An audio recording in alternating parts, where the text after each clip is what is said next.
সফল করুন। নারায়ে তাকবীর, আল্লাহু আকবার। বাংলাদেশ জামাত ইসলামী জিন্দাবাদ জিন্দাবাদ জিন্দাবাদ জিন্দাবাদ। বাংলাদেশ জামাত ইসলামী আল্লাহর আইন চাই, সত্যের শাসন চাই, সৎযোগ্য নেতা চাই, আল্লাহর আইন চাই। আল কোরআনের আলো ঘরে ঘরে জালো, সংসদে জালো, আল কোরআনের আলো, আল হাদিসের আলো ঘরে ঘরে জালো, সংসদে জালো, আল কোরআনের আলো।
সম্মানিত এলাকাবাসী, বাংলাদেশ জামাত 20 জুলাই এক ঐতিহাসিক জাতীয় সমাবেশের আয়োজন করা হয়েছে।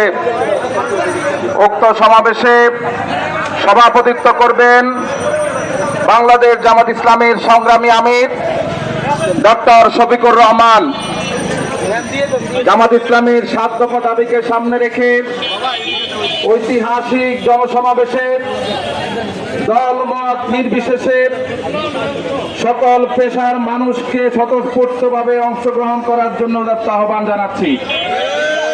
সম্মানিত উপস্থিতি, আমাদের আজকে প্রচার মিছিল সময়ের পর্যায়ে আমাদের সামনে সংক্ষিপ্তভাবে কথা বলবেন 39 নম্বর ওয়ার্ডের কমিশনার পদপ্রার্থী মাওলানা আবুল কাসেম।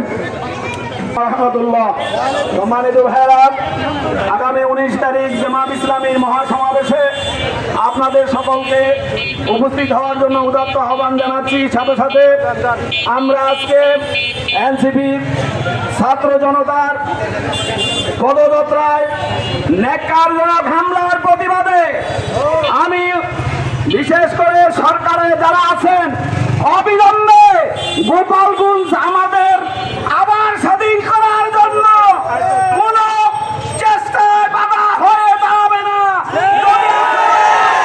24 ঘন্টার ভিতরে আমরা দেখি, টিভির পর্দায় দেখেছি আবুল হাসান আব্দুল্লাহ সজীব এবং নেতৃবৃন্দকে সেনাবাহিনীর গাড়িতে করে সেখান থেকে কেন উদ্ধার করা হলো?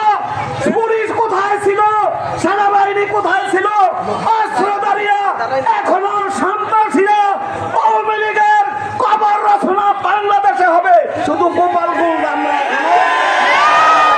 গোপালগঞ্জবাসীদের উদ্দেশ্যে আমার একটি শেষ কথা, আপনারা মনে হয় ভুলে গিয়েছেন শেখ হাসিনা, শেখ মুজিবুর রহমান স্বাধীনের 3 মাস আগে আপনারা যার যার আছে দেন, রক্ত সবাই দেন, আমি 1 ফুটাও দিব না, আমি চলে গেলাম। শেখ হাসিনা লাখো লাখো কর্মীদেরকে রেখে ইন্ডিয়ায় শেখ পরিবারের 7 জন নিয়ে পালাইছে। আওয়ামী লীগের কর্মীদের লজ্জা শরম যদি থাকতো গোপালগঞ্জে কোনো মিছিল ওরা করতো। আমি শেষ কথা এটাই বলতে চাই, 19 তারিখের মহাসমাবেশে এদিক দিকে আব্দুল্লাহপুর, ওইদিকে গাবতলী, যাত্রাবাড়ি লোকে লোকারণ্য হয়ে যাবে। 29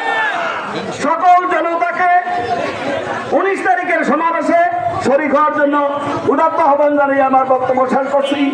ওমা তৌফিক ইল্লা বিল্লাহ। আসসালামু আলাইকুম ওয়া রাহমাতুল্লাহি ওয়া বারাকাতুহু। সংগ্রামী সাথী ও বন্ধুগণ, এই পর্যায়ে আপনাদের সামনে বক্তব্য রাখবেন বাংলাদেশ জামাত ইসলামী ঢাকা মহানগরী উত্তরের মজলিসে শুরার সদস্য ভাটারা থানার সংগ্রামী আমির অ্যাডভোকেট রেজাউল করিম। বক্তব্য রাখছেন অ্যাডভোকেট রেজাউল করিম।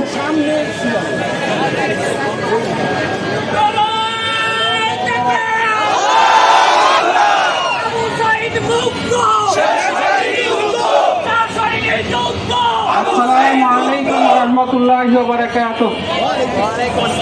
আজকের এই মিছিল পরবর্তী সমাবেশে সম্মানিত উপস্থিতি, আপনারা জানেন 1971 সালে দেশ স্বাধীন হওয়ার পর দেশে মানুষের যে ধরনের মৌলিক অধিকার নিশ্চিত করা দরকার ছিল, মানুষের স্বাধীনতা নিশ্চিত করা দরকার ছিল, আমরা আজকে 54 বছর পরে এসেও দেখি মানুষের সে অধিকার এখনো প্রতিষ্ঠিত হয়নি। মানুষের চলার কোনো স্বাধীনতা নাই, মানুষের অর্থনৈতিক মুক্তি নাই, মানুষ আজ চাঁদাবাজি সন্ত্রাসিত অতিষ্ঠ। আজকে মানুষকে যেভাবে পয়সা অধিকারে হত্যা করা হয়েছে এর নিন্দা জানানোর ভাষা নেই। সম্মানিত উপস্থিতি, আপনারা জানেন আজকে এনসিপির সমাবেশে হামলা করা হয়েছে। আমরা তীব্র নিন্দা এবং প্রতিবাদ জানাচ্ছি। আমরা সরকারের প্রতি উদাত্ত আহ্বান জানাচ্ছি, অবিলম্বে এই হামলার পিছনে যারা জড়িত তাদেরকে গ্রেফতার করে দৃষ্টান্তমূলক শাস্তি দিতে হবে। সম্মানিত উপস্থিতি, আপনারা জানেন